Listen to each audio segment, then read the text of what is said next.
Hi, it's Thursday and welcome to our video blog. We've been running this now for about 2.5 weeks. What's interesting is we're getting feedback now. We're getting watched by over 1,000 people a day, which is quite impressive considering where we started off just over 2 weeks ago. So we'll keep this going as long as they're valuable to you. Today, again, we've got a guest. We have a councillor from Chesham in the south of Buckinghamshire, Jane Macbean, and she's going to be talking about the work that she and another group that she is involved with have been doing around the Chesham area. And hopefully that'll give you some ideas about what you can also do locally in your own area. But before I hand over to Jane, just a couple of words from me specifically.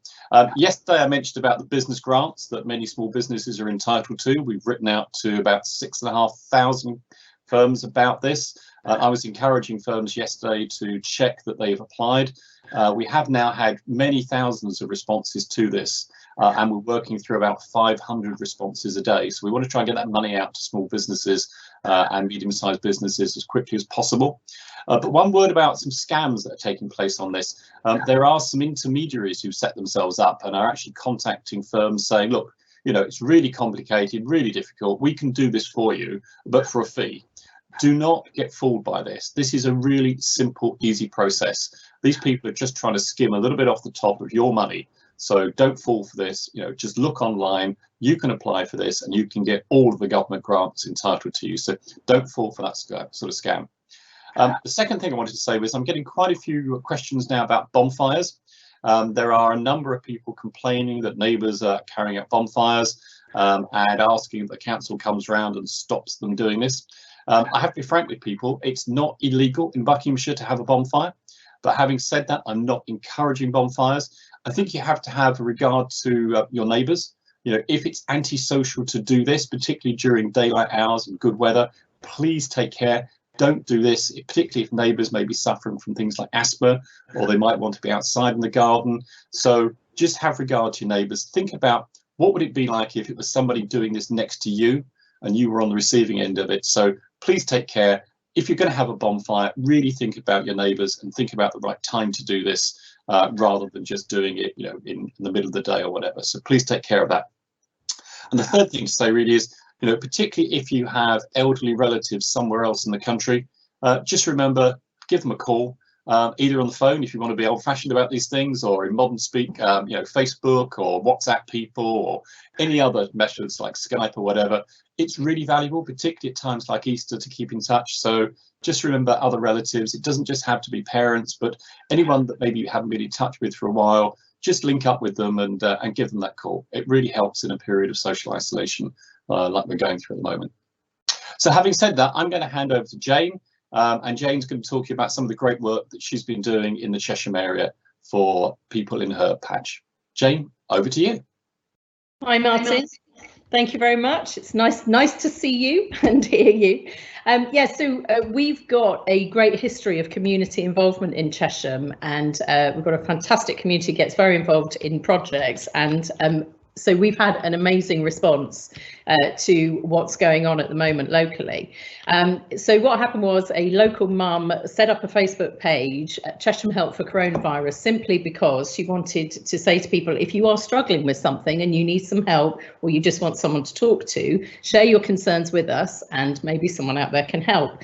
And it started to grow, and suddenly we actually had a lot of people who were offering services and offering to help other people, and we had more volunteers than we actually had people that needed help. So a couple of residents, and this is very much, it's very organic, grown from resident base. A couple of residents got together, put together an organising committee, and they're also working with a couple of our local Rotarians who are very involved in the community. And they put together a small committee and they started to ask, right, how can we get a little bit more organised? So what they did was they came up with some funds and they set up an 0800 number so that there would be a central point for all the calls and for all the information to be directed from. And then they produced a leaflet, which I've got a copy of here, And they had over 9,000 leaflets printed, and I'm really pleased to say we've now had volunteers out delivering, and we've put a leaflet through every single door in the HP5 area. So every single resident has had one. The whole initiative is supported by the Buckinghamshire Council and also by the Chesham Town Council, the Rotary and the Chiltern Chamber of Commerce, to give it that little stamp of authority and approval, because obviously, as Martin's already said, there are scammers out there who are taking advantage of the current situation. So it's really important that residents, especially in their hour of need, have the confidence that this is something that is organised and bona fide. So we've got over 9,000 leaflets out there. We've had over 140 residents who are all well and healthy who have come forward to offer help, which is absolutely amazing. So to date, we've had over 180 requests, and it's simple things like picking up a little bit of fresh fruit and veg, or doing a much bigger shop if a whole family is self-isolating or if someone in the family is not feeling well. But there are also other things going on as well. So we've got about 25, 30 people who are mostly older, self-isolating on their own, very worried, and we now have people who give them regular phone calls daily, a couple of times a day, just to have a chat with them and just make sure that they're okay and that they're coping. So it's really, really positive things going on. I mean, other things that we're doing as well, we had an issue locally because obviously we have a fantastic Chesham food bank that does a remarkable job, but most of their volunteers are over 70 years old. So obviously they're all now self-isolating. So what we've done is our volunteers at the Chesham Help for Coronavirus group are now delivering all of the food bank parcels directly to the recipients, which is really, really good. We're now training the kind of next generation of volunteers for the food bank as well. So it's another positive thing that has come out of this situation. We've also got the Citizens Advice Bureau, who have been fantastic.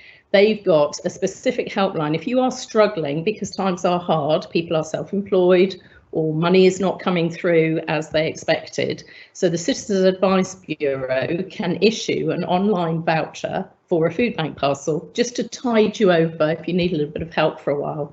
So there are details about that as well. But also the Citizens Advice Bureau are very good because they give a lot of information locally about things like if you're struggling and worried about your electricity bill, your gas bill, maybe you're worried whether you're going to get your benefits or if there's a change in your circumstances. So they're a really good local organisation to turn to for advice and support. And of course, we've got Bucks Business First, as Martin said, who are looking at business grants and supporting businesses in this difficult time. So there's a lot of really good stuff going on, especially in Chesham. And I think it just is testimony to what a strong community base we have here and how well we kind of get ourselves organised and how everything is based on helping our neighbours in these difficult times. And I'm sure there are lots of other success stories and good things happening across the county as well. So I don't know, Martin, if you've got some other stories. Hi, Jane. Thanks very much for that. And Jane is a fantastic champion for Chesham. But what I am aware of, just from other colleagues, is there's some great stuff going on right across the whole of Buckinghamshire at the moment. And what we want to do on these video blogs is actually bring you some examples of those. So hopefully we can source some more, particularly from maybe the north of the county next week. And we can bring you some other great inspiring examples of what can be done in our local communities. And my really genuine thanks to Jane for everything she's doing in Chesham and the Chesham area. So just before I wind up, it's Easter weekend ahead. Obviously, enjoy the weekend as best you can in a period of social isolation. Remember, don't go out unless you absolutely have to. You know, one spot of daily exercise a day or some really essential shopping. But stay home and stay safe over the weekend. And see you all next week. Enjoy the weekend. Bye there.